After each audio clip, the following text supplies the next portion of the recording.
네, 오늘 주신 하나님의 말씀 신약성경 마태복음 9장 14절부터 17절까지입니다. 마태복음 9장 14절에서 17절까지 하나님의 말씀을 제가 다 봉독해 드립니다. 그때에 요한의 제자들이 예수께 나와 이르되 우리와 바리새인들은 금식하는데 어찌하여 당신의 제자들은 금식하지 아니하나이까? 예수께서 그들에게 이르시되 혼인집 손님들이 신랑과 함께 있을 동안에 슬퍼할 수 있느냐? 그러나 신랑을 빼앗길 날이 이르리니 그때에는 금식할 것이니라. 생배 조각을 낡은 옷에 붙이는 자가 없나니 이는 기운 것이 그 옷을 당기어 헤어짐이 더하게 되며 새 포도주를 낡은 가죽 부대에 넣지 아니하나니 그렇게 하면 부대가 터져 포도주도 쏟아지고 부대도 버리게 됨이라. 새 포도주는 새 부대에 넣어야 둘이 다 보존되느니라. 아멘. 오늘 새술은 새 부대 말씀 전할 텐데요. 먼저 영상을 하나 보시고 시작하겠습니다. 킴 윅스라고 하는 한국계 미국인 성악가 이야기입니다. 시각장애인입니다.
head will I put.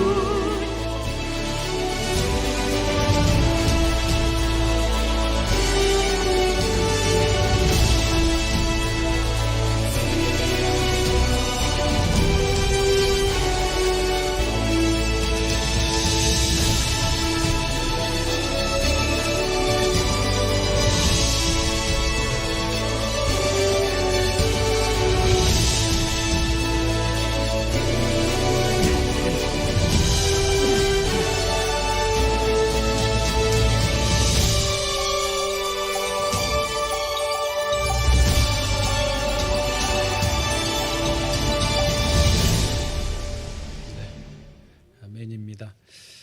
영상 잘 이해되셨고 은혜되셨을 겁니다. 오늘 설교 결론 부분에서 다시 한번 인용을 하도록 하겠습니다. 새술은 새 부대의 이 말씀은 예수님이 하신 말씀으로 너무 유명하고 한 번만 들어도 귀에 쏙 들어오는 그런 표현입니다. 예수님의 이 멋진 표현을 하시게 된 시작점은 세리였던 마태 혹은 레위라고도 이름을 부르는 마태 때문입니다. 예수님이 세관원에서 일하고 있던 세리 마태를 제자로 부르셨는데 부르심을 받은 마태는 정말로 그 직장을 그만두고 예수님을 따르게 되었습니다. 그리고 제자가 되기로 한 그 결심을 확인하는 차원에서 예수님과 제자들과 또 자기와 비슷한 세리 친구들, 다른 죄인들을 다 불러서 먹고 마시는 잔치를 하게 되었습니다. 세리라고 하는 직업은 당시에 사람들의 손가락질을 받았습니다. 돈은 많이 벌었지만 로마의 하수인이 되어서 자기 동족을 팔아먹는 그런 상황이었기 때문에 아마 마태 본인도 내면적 갈등, 이 일에 대한 환멸을 느끼고 있었던 것 같습니다. 그래서 아주 전격적으로 예수님을 따르게 되고 지금 이 잔치를 하게 된 것입니다. 그런데 이 잔치를 바라보는 당시의 바리새인들과 서기관들은 굉장히 비판적이었습니다. 왜 당신들은 세리와 죄인들과 함께 먹고 마시느냐, 이런 비난을 합니다. 이에 대해 예수님의 대답은, 그러니까 세리와 죄인과 밥 먹는 게 문제였거든요. 그래서 예수님의 대답은, 나는 의인을 부르러 온 것이 아니라 죄인을 불러 회개시키러 왔다. 건강한 자에게는 의사가 쓸데없고 병든 자에게라야 의사가 쓸데있다라는 명쾌한 대답을 해주셨습니다.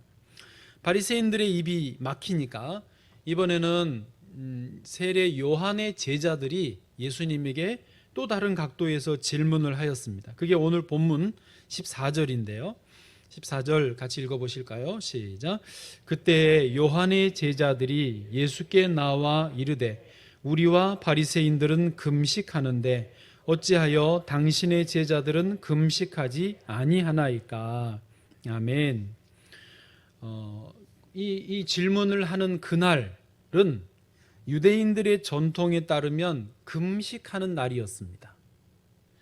그래서 요한의 제자들과 바리새인들은 지금 금식을 하고 있는데 보니까 왜 메시아라고 하는 나사렛 예수님과 그 제자들은 먹고 마시고 있느냐, 이 말이죠. 여러분, 당시에 요한의 제자들은 누구일까요? 세례 요한의 제자입니다. 세례 요한은 광야에서 사는 광인이었고 가죽옷을 입고 가죽띠를 띠고 메뚜기와 석청 같은 거친 음식을 먹었습니다. 그리고 아주 무서운 눈빛으로 회개하라 라고 외치던 그런 아주 선지자였습니다. 그러니 그 세례 요한의 제자들이기 때문에 그 세례 요한 스승의 좀 무서운 엄격한 신앙생활, 절제, 금욕의 생활을 훈련받은 거예요. 지금 금식하는 건 당연하고 게다가 지금 요때는 자기들의 스승 세례 요한이 헤롯 왕에 의해서 감옥에 갇혀 있던 때입니다. 바리새인들은 누굽니까? 우리가 아시는 대로 바리새인들은 율법과 유대인의 전통에 충실하던 헌신된 사람들이에요. 그래서 늘 이 유대의 전통을 따라 한 주에 2번씩 금식을 했는데 바리새인이 그렇게 기도하잖아요. 자기 기도에서 나는 일회에 2번씩 금식하고, 자기가 그걸 기도로 하나님께 자랑을 했을 정도거든요. 여러분 말씀드린 대로 유대인들의 전통은 매주 월요일과 목요일에 일주일에 2번씩 금식을 했습니다. 모든 유대인들이, 일반 사람들이 다 금식을 하는 것은 아니었지만 이렇게 세례 요한의 제자들이나 바리새인들이나 제사장들이나 신앙적인 열심이 있는 분들은 반드시 금식을 했던 것으로 보입니다. 그것이 그들의 자부심이고 자랑이고 그 때문에 사람들에게 인정과 존경을 받았습니다.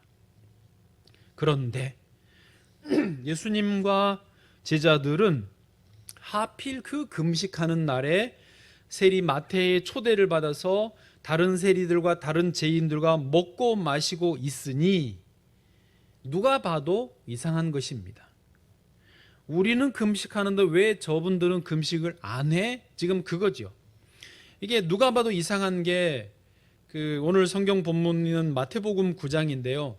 공간 복음에는 병행 본문들이 있어요. 그러니까 마가복음에도 누가복음에도 이 내용이 똑같이 나오는데 여기 오늘 마태복음에는 아까 예수님께 질문한 사람들이 요한의 제자들이에요. 그런데 누가복음에서는 예수님께 이 질문을 한 사람들이 바리새인들이고 마가복음에서는 이 질문을 하는 사람들이 일반 사람들이에요. 금식을 안 하지만 저분들은 금식해야 되는데 왜 안 하지? 궁금해하는 일반 사람들이 질문을 해요. 무슨 말이냐면 세 개 복음서가 내용이 틀리네? 이게 아니고 각각 관점이 달라서 그런데 결국 세 개를 다 합치면 당시에 모든 사람들이 이 일을 궁금해했다는 거예요. 이상하게 여겼다는 거예요. 마가복음만 좀 봐보실까요? 2장 18절 요한의 제자들과 바리새인들이 금식하고 있는지라 이 사람들이 일반인들이죠. 일반 사람들이 예수께 와서 말하되 요한의 제자들과 바리새인의 제자들은 금식하는데 어찌하여 당신의 제자들은 금식하지 아니하나이까. 정말 이상합니다. 왜 그러지요? 신기하네요. 이렇게 이상하게 지금 보는 거예요. 여러분도 지금 이상하시죠? 이상하셔야 되는데 왜 예수님과 제자들이 금식을 안 하지? 다 금식하고 금식하는 날인데 금식을 안 하는 이유가 궁금해야 됩니다.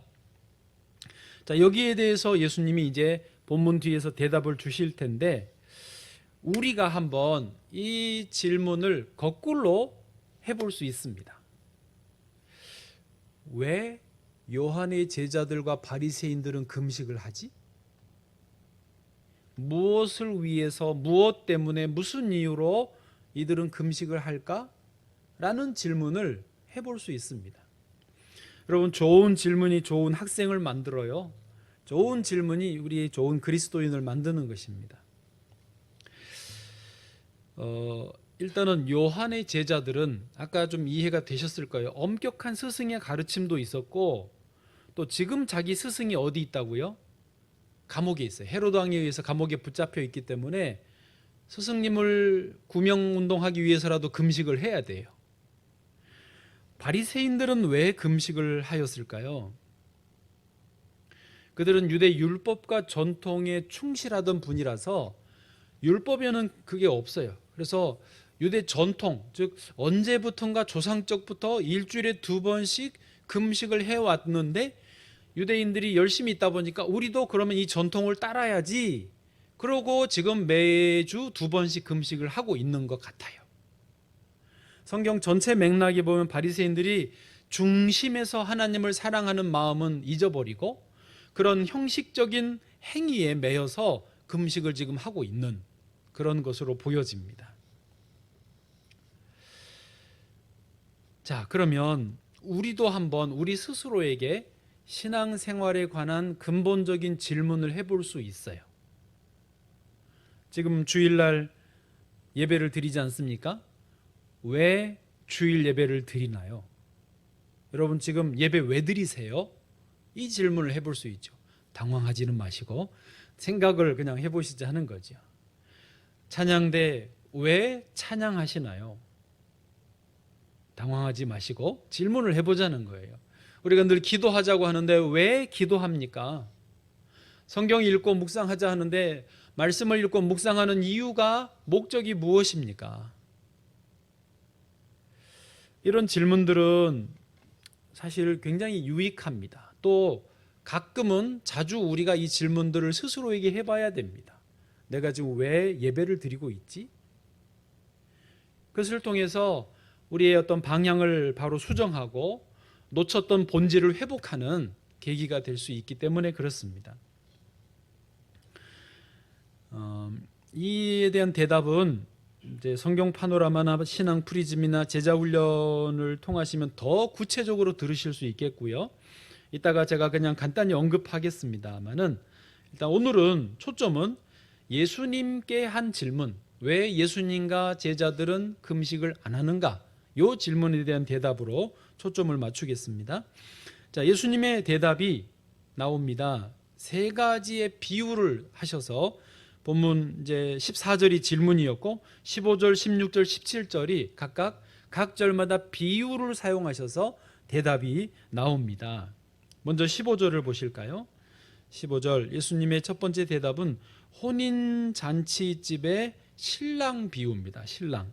15절 예수께서 그들에게 이르시되 혼인집 손님들이 신랑과 함께 있을 동안에 슬퍼할 수 있느냐? 그러나 신랑을 빼앗길 날이 이르리니 그때에는 금식할 것이니라. 여러분 다 이해하시죠? 자, 혼인잔치집에 신랑이 지금 와 있는데 그때 금식할 수 있어요?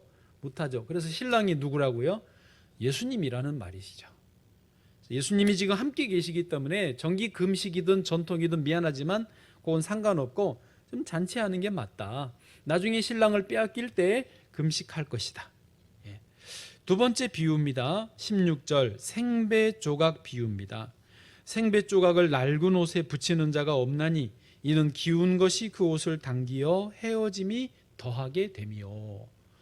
생배 조각, 이 예수님이라고 비유하시는 거고 낡아진 옷에 그걸 덧대서 기우면 생배 조각이 그 원래 낡은 옷을 더 당겨버려서 헤어짐이 더하게 된다. 그렇게 안 한다라는 거죠.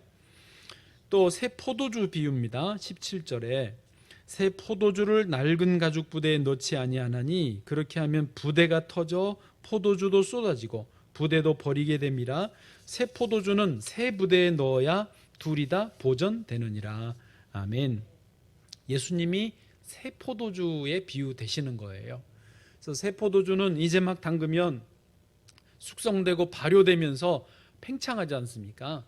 그런데 낡은 가죽 부대는 이미 늘어져 있기 때문에 새 포도주가 막 팽창할 때 이미 늘어져서 더 신축성이 없기 때문에 터질 수 있다. 그래서 새 포도주는 어디에? 새 부대에 넣어야 된다. 새 포도주가 누구라고요? 예수 그리스도시라고요. 자, 이렇게 세 가지 비유로 예수님이 그 질문에 대한 답을 주셨습니다. 이제 우리에게 좀 이것을 적용하기 위해서 세 가지 의미로 한번 찾아가 보겠습니다. 첫 번째는 뭐냐면 예수 그리스도가 모든 것의 기준이다는 그게 대답입니다. 이 세 개의 비유에서 핵심은 예수님이에요. 혼인집의 신랑, 새 생배 조각, 새 포도주가 다 예수님이신데 거기에 모든 걸 맞춰야지 그런 형식이나 껍데기에 삶의 본질을 맞출 수는 없다라는 것입니다. 그리스도인이라면 삶의 중심에 예수 그리스도가 계셔야 됩니다. 모든 것의 기준점을 예수 그리스도에게 맞춰야 됩니다. 이제 금식을 언제 해야 되느냐, 언제 하면 안 되느냐, 예수 그리스도를 기준으로 판단하면 된다는 것이죠. 주일 예배를 왜 드립니까? 아까 그 질문을 해봤는데 여러분 짧게 하고 넘어가면 주일은요 예수님이 3일 만에 무덤에서 다시 부활하신 날입니다. 그래서 모든 사망, 저주의 권세를 깨뜨리시고 다시 부활 승리하신 날이에요. 초기 교회의 성도들이 예수님의 부활하신 날을 기념하기 위해서 이날 모두 모여 예배를 드리고 그 부활의 어떤 승리의 영성을 이어가기 위해서 주일 아침에 예배를 드리는 거예요. 그래서 엄밀히 따져서 주일은요 매 주일마다 부활절이에요. 아멘. 승리의 날이라는 말입니다. 그 승리를 위해서 이어가기 위해서 주일 예배를 드리는 것이죠. 기도는 왜 합니까? 보통 기도는 내가 필요한 것을 하나님으로부터 얻기 위해서 기도하지만 그거는 이제 초급 단계라고 보시면 좋고, 정말로 기도를 더 나아가면 예수님 중심으로 내 삶이 이루어지기 위해서 기도하는 거예요. 말씀은 왜 읽습니까? 왜 말씀을 묵상하며 살아야 됩니까? 예수님을 더 알기 위해서, 예수님을 더 이해하기 위해서, 예수님을 더 닮아가기 위해서 말씀을 읽고 묵상하는 것입니다. 여러 가지 또 이유들이 있겠지만 본질만 말씀을 드린 것입니다. 이번 지금 사순절을 지내면서 저희 교회에서 매일 한 장씩 성경을 읽고 묵상하며 구역 간에 나누자고 했지 않습니까? 이번에 마가복음을 읽으면서 저의 어떤 기존에 있던 가치관, 기존의 생각이 깨지는, 예수님을 중심으로 깨지는 묵상이 좀 있었습니다. 마가복음 9장 43절에 이런 말씀이 있어요. 만일 너의 손이 너를 범죄하게 하거든 찍어버리라. 살벌한 말씀이에요. 손이 범죄하면 찍어버려라.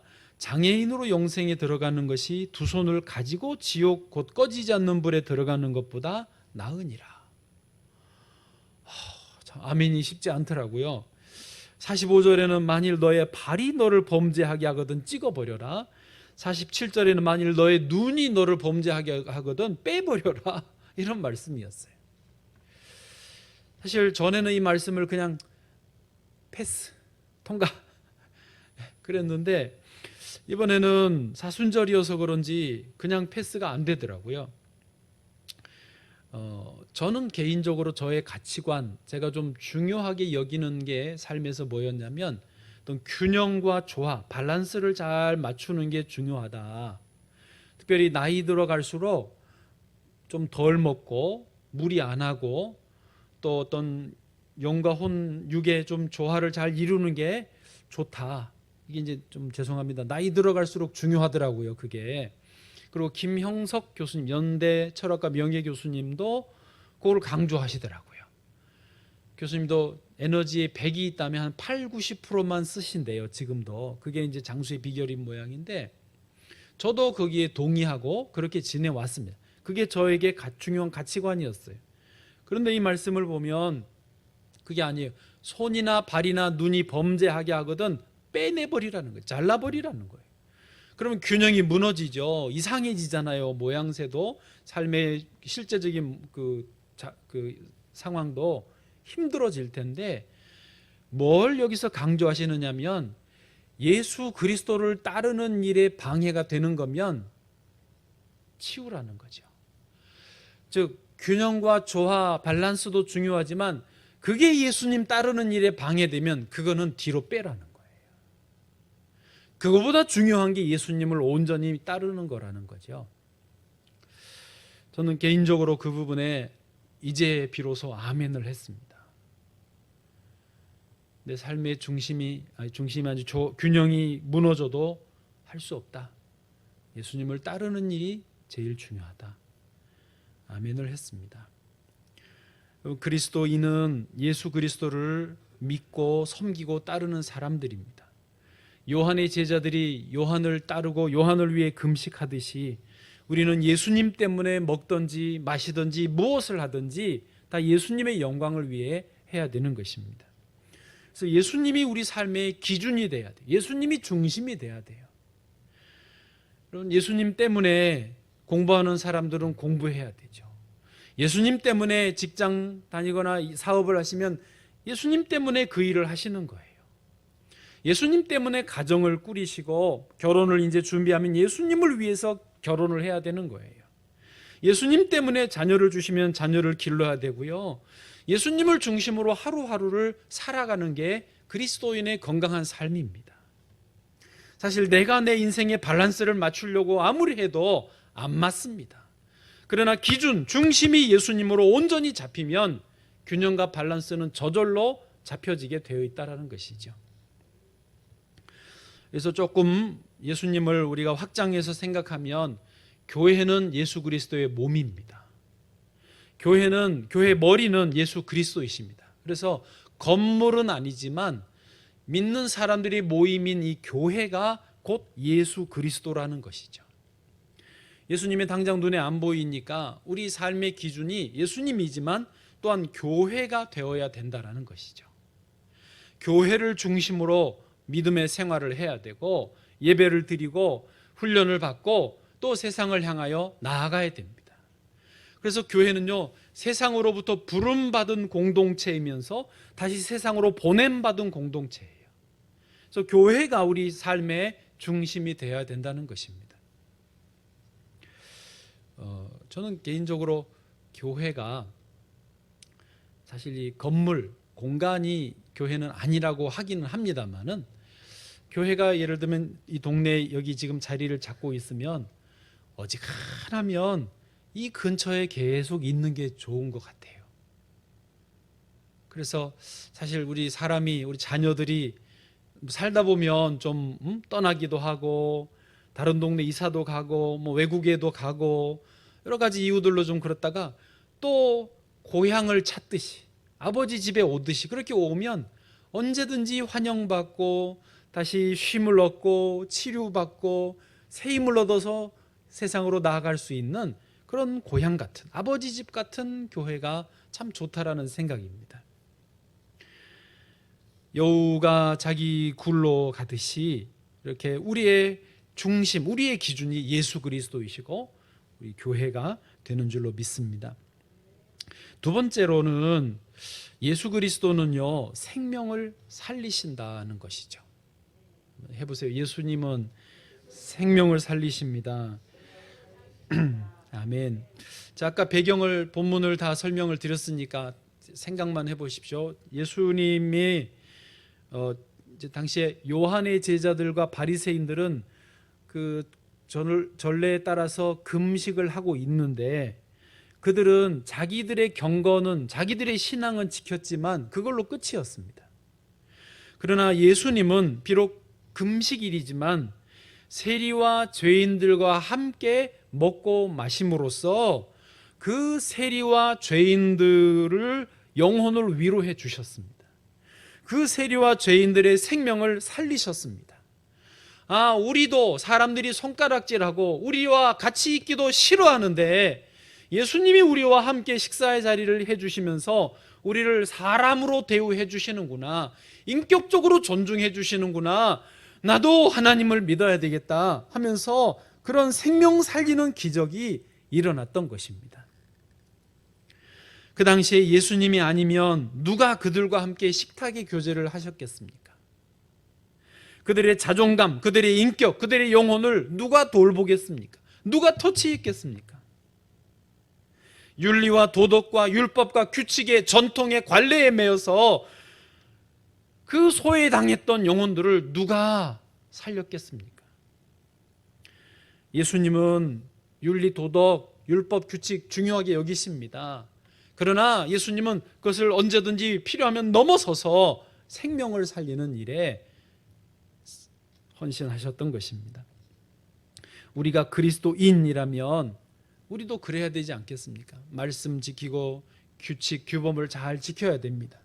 그러나 생명을 다루는 일이라면, 영혼을 살리는 일이라면 언제든지 그 울타리를 뛰어넘어서 죽어가는 영혼의 손을 잡아주고 위로해주고 새롭게 하는 일에 우리도 참여해야 될 줄로 믿습니다. 북한과 우리나라의 관계가 여전히 안 좋습니다. 지금 더 험악해지고 있습니다. 미사일을 쏘고 ICBM이니 뭐니 하면서 벌써 남북 공동 연락 사무소는 폭파했고, 김정은이요 서해 공무원도 피살하고 미사일을 쏘고, 그래서 정치적으로 군사적으로는 완전히 대치 중입니다. 그런데 이런 와중에도 국제사랑재단이나 어떤 선교사님들이나 제가 이제 아는 어떤 선교사님들 단체들은 러시아, 전에는 중국 쪽에 있었는데 러시아로 지금 넘어갔어요. 러시아에서 그 북한 쪽 접경 지역에 이제 자리를 잡고 들어가는 거예요, 북한으로. 한국 국적자는 어려운데 미국이나 호주나 독일이나 이런 다른 외국 국적자들은 북한에 들어갈 수 있거든요. 그래서 그쪽에 빵 공장을 만들고 두유 공장을 만들고 학교에 마을에 보급을 하는 거예요. 생명을 살리는 거예요. 묘목을 보급해서 나무 심기 운동을 같이 펼치고 가서 나무 심어주고, 북한 결식 어린이 돕기, 한 생명 살리기 캠페인 등을 하면서 지금도 이념적으로 정치적으로는 대치이고 군사적으로는 대치이지만 미사일이 왔다 갔다 해도 생명을 살리는 일에는 가는 거예요. 또 우크라이나의 전쟁 중인데 폴란드의 사람들이 차에 구호품을 잔뜩 싣고 국경을 넘어 들어가는 거예요. 들어가는 거예요. 1, 2부까지는 잘 견뎠는데 그 위험하지만 전쟁통에 들어갑니다. 그래서 기자가 위험하지 않겠냐고, 괜찮냐고, 생명을 살리는 일에 위험한 게 뭐 있냐고, 위험한 것보다 이게 더 중요하다 그러면서 차에 가득히 싣고 들어가는 거예요. 그렇습니다. 그리스도인, 예수님을 중심으로 살면 생명을 존중하게 되어 있습니다. 예수님을 기준으로 살면 영혼을 살리는 일에 우리도 쓰임받게 되는 것입니다. 우리 성도님들도 우리 교회도 이 일에 계속 쓰임받기를 원합니다. 마지막으로 세 번째, 예수 그리스도는요 지경을 넓혀주십니다. 우리의 지경을 넓혀주시는 분이에요. 아까 비유에서 예수님이 새 포도주에 스스로를 비유하셨습니다. 그것은 계속 예수님이 새 일을 팽창하듯이 지경을 넓혀 가신다라고 하는 그런 의미가 있습니다. 만약에 그 예수님을 부대가 된 이제 새 부대로서 우리가 예수님을 감당을 못하면 마치 우리가 예수님을 실어서 밀어내는 것처럼 보여집니다. 실제로 새벽에도 나누었지만 예수님이 고향 나사렛에 가셔서 안식일에 회당에서 말씀을 전하셨는데 그 말씀 가르치시는 것과 능력 행하심을 보고 나사렛 고향 사람들이 예수님을 감당을 못하는 거예요. 왜냐하면 저 나사렛 자기들이 아는 예수는 인간적인 동네 꼬마, 그냥 평범한 인간 예수예요. 이 정도로 생각하는데 예수님은 하나님의 아들이시고 그리스도이시잖아요. 예수님은 온 우주만큼 크신 분이에요. 그러니 나사렛 사람들이 우주의 주인이신 예수님을 감당을 못하는 거죠. 결국은 예수님을 성경에는 배척한지라라고 되어 있는데요, 배척한 이유가 내가 실족할 것 같으니까 밀어내는 거예요. 우리 명성비전교회는 그런 실수를 하면 안 되겠습니다. 우리는 유연해야 되겠고 열린 마음이 있어야 되겠습니다. 주님은 지금도 새 일을 행하시고 새 역사를 창조하고 계십니다. 주님이 하시는 것을 우리가 보고 열린 마음으로 따라가야지, 우리가 생각하는 그 틀 안에 예수님을 가두려고 하면 안 된다라는 것이죠. 지금 코로나 때문에 많은 분들이 격리 중이고 또 어려움 겪는 분도 많습니다. 그래서 우리가 기도를 그렇게 하잖아요. 코로나가 빨리 종식되게 하시고 예전의 일상으로 돌아가게 하옵소서. 그렇게 기도는 하지만 사실 이미 예전으로 돌아가기는 어려워졌지 않습니까? 그리고 하나님이 코로나를 못 끝내시는 게 아니라 그냥 아직 안 끝내시는 거예요. 그리고 이 코로나 와중에 하나님은 하나님의 일을 지금 하고 계시는 거예요.